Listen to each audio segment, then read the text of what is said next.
Hey everyone, it's Moonkin FEW here, back with another build video, and in this video we're going to build a compact B&M Looping Coaster.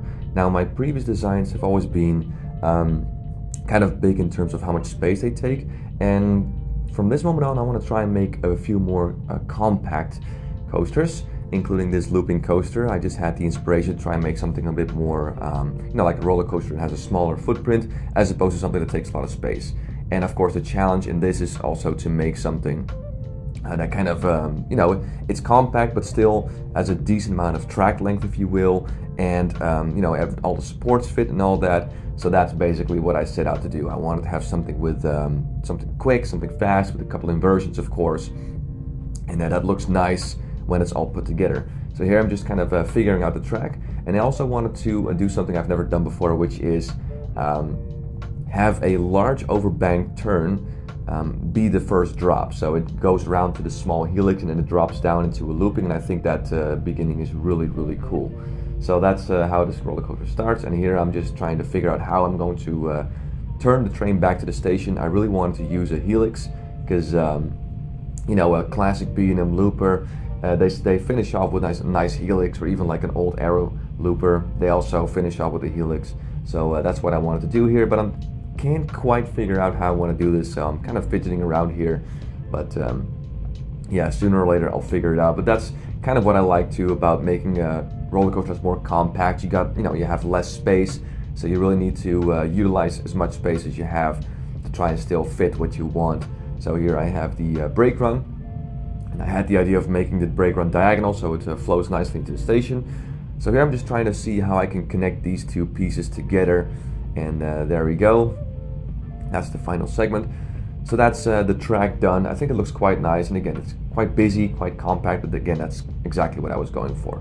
So here I'm just figuring out the queue, and I really like the queue because it's right next to this big looping, so as you can imagine, if you're a guest and you're waiting to ride this, you can see the roller coaster drop down into this looping, so that's really cool. So here we're checking out how the trains travel through the roller coaster, see if the momentum is good, if I need to adjust anything like the lift hill or something like that. But yeah, it all looks quite nicely, so I'm happy with the design. And in just a moment we'll start adding, of course, a whole bunch of custom scenery. So I'm just checking to see in close-up how it runs, and yeah, it's actually pretty good. I'm just going to adjust the brakes a little bit here so the train doesn't enter the station too slowly, and then one final test run to see how it goes, and that's pretty good. So from here on out we can start designing the roller coaster and of course the surroundings. So first I'm going to try and see how I want the path to be, and I had this idea of having this central gathering area in front of the looping, so that's, I think, kind of cool. I kind of like that, and of course around the roller coaster I'm going to make the pathing. So we're going to kill the supports here, and I had this idea of having dark blue supports but also a yellow track with orange. It might not make a whole lot of sense now, but you'll see in just a bit how that kind of evolves. So here I have some pre-made support designs, and what I'm actually going to do is I'm going to update them a little bit because I want to use supports with the flanges, which are the ones that I also use for the expert level supports that I made in my RCT3 masterclass. And I'm going to change these a little bit because of that, and also I'm going to make them blue because I'm thinking about making dark blue supports for this roller coaster. So if I just add these flanges and then change the color of these, I can then copy paste this all over the roller coaster without me constantly having to change the color. So that's why I'm doing this. I'm just gonna, save these pre-made designs, and now I can kind of start using them all around the roller coaster. Now some of them, they don't quite fit as well, so as we go through this roller coaster there's also a couple of custom made supports I have to make, but that's kind of the challenge of building a roller coaster in Roller Coaster Tycoon 3. Sometimes if you want these nice custom supports, you're going to have to custom make these supports from scratch, as opposed to just using these pre-made designs that I've made. So here we're just going over the roller coaster, and for the more the people that know their fair share of roller coasters, you might know that this color scheme is the same that's used on Mantis in Cedar Point, which is now called, I believe it's Rougarou or Rougarou. Don't know how to pronounce that, but it's a roller coaster I really like. Again, I've not been to Cedar Point myself. It's on my bucket list, maybe one of these days. And it's a roller coaster that it's a classic B&M looping roller coaster. It has a bunch of inversions. It has a nice big looping, so that's kind of also the inspiration for this roller coaster. You know, it's got the same color scheme. It's got I wouldn't say the same track layout, but it's kind of the same idea, if you will. So if you want to check it out, just look up Mantis Cedar Point on Google and you might see what I'm getting to. So here we have the large overbank turn, or the small one, excuse me. And I'm just trying to see what supports I can make, because again, this always is a little bit fidgety on what type of supports I can use. And yeah, it's just a bit of custom work, but that's how it goes with these type of designs. You really gotta fidget around and make sure what you can use. So normally I use the looping supports from JCat Steelworks, but for some reason with the B&M Looping Coaster, they don't quite match. So I'm just gonna make my my own with Moby Steel Jungle. I like how these look. They're not perfect, but you know, they're good enough for what it is. So again, I'm going to custom fabricate this and use that, and of course going to copy paste that so I can use that for future designs, but also for the other side of the looping. So I'm just going to put that in the edge of the map, add a few details, save that, and then paste that, and there you go. So that's how we kind of save a bit of time in regards to building custom supports. So here, of course, I'm trying to see if I have any custom supports for the Cobra roll, and I kind of do, but unfortunately they don't quite match. So again, I'm gonna have to whip out the the Moby Steel Jungle add-on and just make them from scratch. But of course, once I've made these, I can of course save these, and once again, if I have a future design where I use a B&M Looping Coaster and I make a Cobra roll, now I can use this design. So yeah, I'm just going to fabricate this, and again, this one actually took a good amount of time in terms of custom supports, because again, I'm using the flanges, and there's also a bunch of supports that I had to make from scratch, like these from the Cobra roll. But I really like the way this roller coaster ended up. So while it's definitely a big time investment, I really like the way it turned out, but you'll see that in a couple of minutes. And again, you know, it's a trade-off. I could use JCat Steelworks, which is much more simple, if you will, but you know, if you put a lot of detail into these rides, it's going to be super rewarding when things are finally done.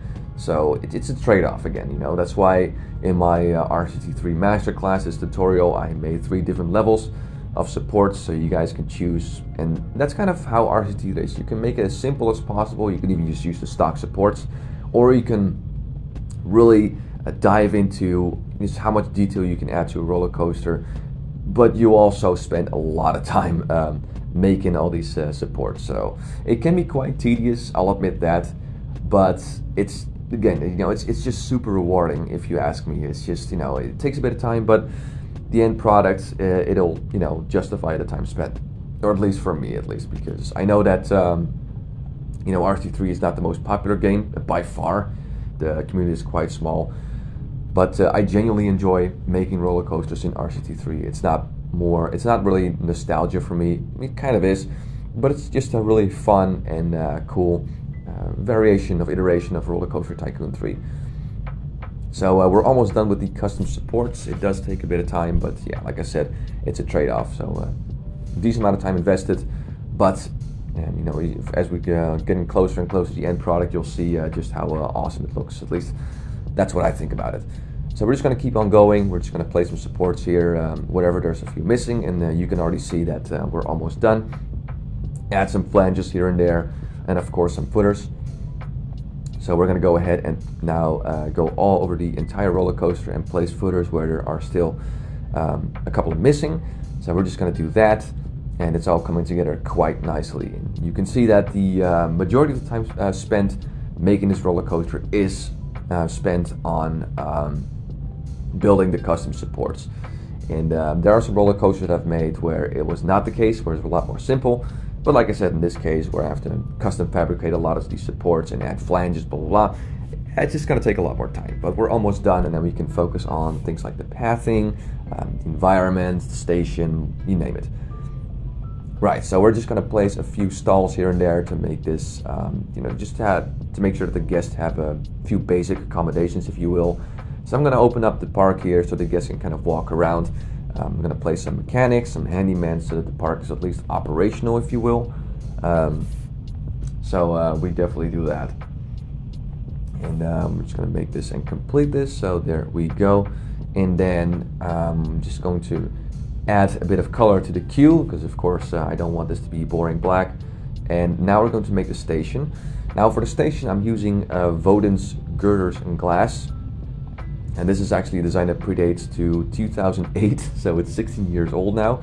And I've made this when I was playing roller coaster when I was 18 years old, and I still think it looked quite nice. So this is a kind of a design that's a favorite of mine. And there you go. So now we're just going to continue with the surroundings. I'm going to add some pathing here. Beastie's Path mod is the mod called. It allows you to make diagonal pathing, and it just makes the paths look so much better. The only problem is it kind of covers the shades, which is a bit of a problem, but again, it's a bit of a trade-off because it makes the paths just look so much nicer. So I'm going to go ahead and finish that.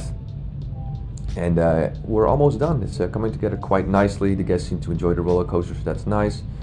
So we're going to go ahead and add some foliage, of course. And again, always what I like to do is have some general meeting area with a bit of a small garden, if you will, for the guests to look at.